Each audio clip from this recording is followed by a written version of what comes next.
Tahukah kamu, seorang wanita dewasa setiap bulannya akan melepaskan satu sel telur yang sudah matang dari ovarium.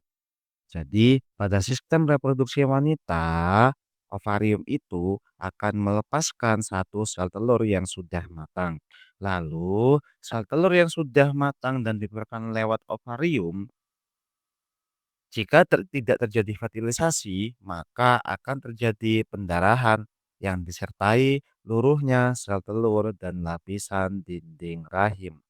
Tujuan dari sel telur yang dilepaskan oleh ovarium adalah untuk terjadinya fertilisasi atau peleburan antara inti sel sperma dengan inti sel telur. Apabila terjadi fertilisasi, maka nantinya akan terjadi kehamilan. Tetapi jika tidak terjadi fertilisasi, apa yang terjadi? Yang terjadi adalah menstruasi. Nah, apa itu menstruasi dan bagaimana cara terjadinya menstruasi akan dijelaskan pada penjelasan berikut ini. Oleh karena itu, kali ini biosains akan menjelaskan tentang materi menstruasi pada mata pelajaran ilmu pengetahuan alam kelas 9. Jadi, silahkan disimak video pembelajaran biosains berikut ini dengan seksama. Pengertian menstruasi. Apa yang dimaksud dengan menstruasi? Menstruasi adalah peristiwa luruhnya dinding rahim atau endometrium bersama darah dan sel telur yang tidak dibuahi sperma yang dikeluarkan melalui vagina. Jadi, peristiwa menstruasi itu adalah luruhnya dinding rahim, ya, ini adalah dinding rahim atau disebut juga dengan endometrium bersama darah dan sel telur. Ini adalah sel telur. Nah, kenapa meluruh? Karena sel telur tidak dibuahi oleh sperma. Lalu, darah ini akan dikeluarkan melalui vagina. Nah, ini adalah gambar bahwasannya dinding rahim, darah, dan sel telur sudah luruh, lalu akan dikeluarkan melalui vagina. Lalu pertanyaannya adalah, apabila sel telur tidak dibuahi sperma, itu kan terjadi menstruasi. Tetapi apabila sel telur dibuahi oleh sperma, yang terjadi apa? Namun, apabila sel telur dibuahi oleh sperma, maka tidak akan terjadi menstruasi atau nantinya akan terjadi fertilisasi. Itulah mengapa perempuan yang hamil tidak mengalami menstruasi. Jadi, singkatnya adalah apabila sel telur tidak dibuahi oleh sel sperma, akan terjadi proses menstruasi. Tetapi kalau sel telur dibuahi oleh sel sperma, maka tidak terjadi menstruasi, tetapi terjadi fertilisasi atau pembuahan antara sel telur dengan sel sperma. Nantinya setelah terjadi fertilisasi akan terjadi gestasi atau kehamilan. Selanjutnya, bagaimana menstruasi bisa terjadi? Jadi sebenarnya asal-usul menstruasi itu bisa terjadi itu apa? Nah, saat perempuan beranjak dewasa, kelenjar pituitari pada otak dan ovarium akan menghasilkan hormon. Jadi, masa pubertas antara perempuan dan laki-laki itu kan berbeda. Nah, pada saat masa pubertas perempuan yang biasanya terjadi di usia rata-rata 10, 11, 12 tahun, nantinya pada tubuh perempuan itu akan menghasilkan hormon. Siapa yang menghasilkan hormon? Yaitu otak dan ovarium. Nah, hormon apa saja yang dihasilkan oleh kelenjar pituitari dan ovarium?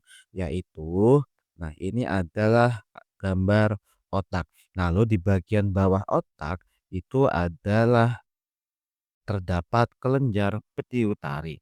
Nah, ini adalah kelenjar pituitari.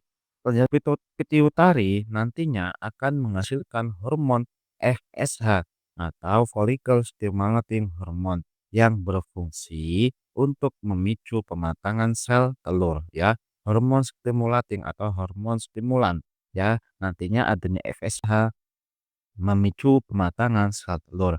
Selanjutnya, kelenjar pituitari juga akan menghasilkan hormon LH. atau luteinizing hormon yang berfungsi untuk memicunya terjadinya ovulasi. Jadi kalau FSH itu memicu pematangan sel telur, kalau LH memicu terjadinya ovulasi.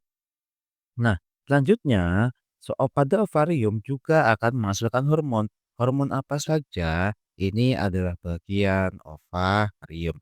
Nah, ovarium akan menghasilkan hormon estrogen dan progesteron. Hormon estrogen dan progesteron pada ovarium yang dihasilkan oleh ovarium berfungsi untuk menjaga ketebalan dinding rahim.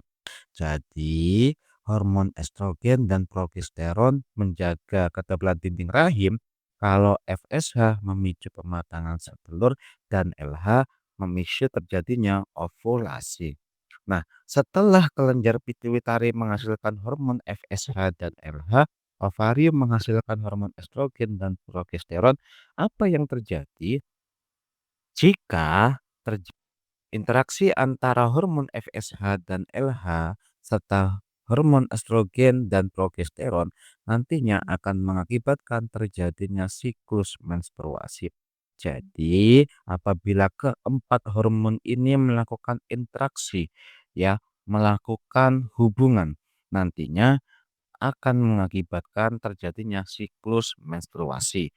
Kenapa terjadi? Karena saat wanita atau perempuan sudah pubertas, tandanya organ dalam atau organ reproduksi pada wanita itu menandakan sudah matang dan sudah siap untuk melakukan menstruasi. Jadi, inilah asal-usul bagaimana menstruasi itu bisa terjadi. Selanjutnya adalah siklus menstruasi. Nah, siklus menstruasi itu dibagi menjadi 4 ya, selama 28 hari. Jadi, siklus menstruasi itu dikelompokkan menjadi 4 fase. Fase pertama ada fase menstruasi, fase kedua ada fase proliferasi, fase ketiga fase ovulasi, dan fase keempat adalah fase sekretory. Jadi, pada hari pertama sampai hari kelima, ini terjadi fase menstruasi. Pada hari kelima sampai hari ke-14 fase proliferasi, dan pada hari ke-14 terjadi fase ovulasi.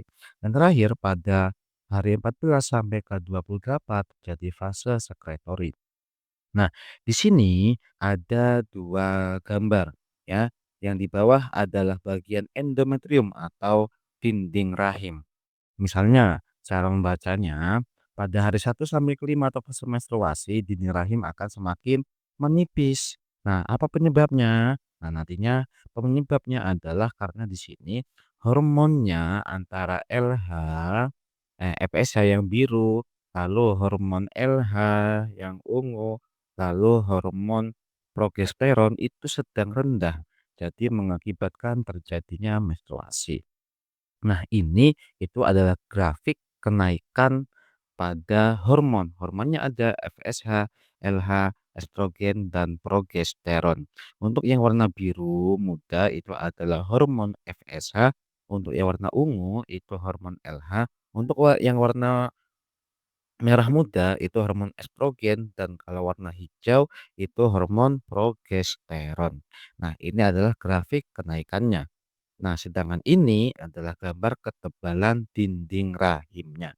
Jadi, apabila dinding rahim menipis, hormonnya itu juga akan mengalami kenaikan atau penurunan.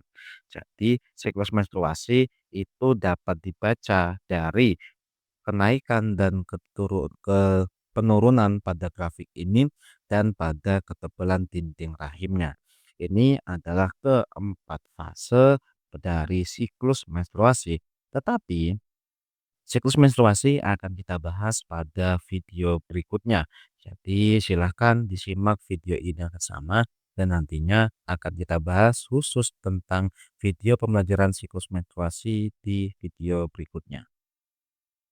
Terima kasih telah menonton video pembelajaran biosains tentang menstruasi, dan jangan lupa dukung terus channel biosains dengan cara menekan tombol like, komen, dan share sebanyak-banyaknya agar channel YouTube Geoscience dapat berkembang menjadi lebih baik ke depannya. Sekian, terima kasih.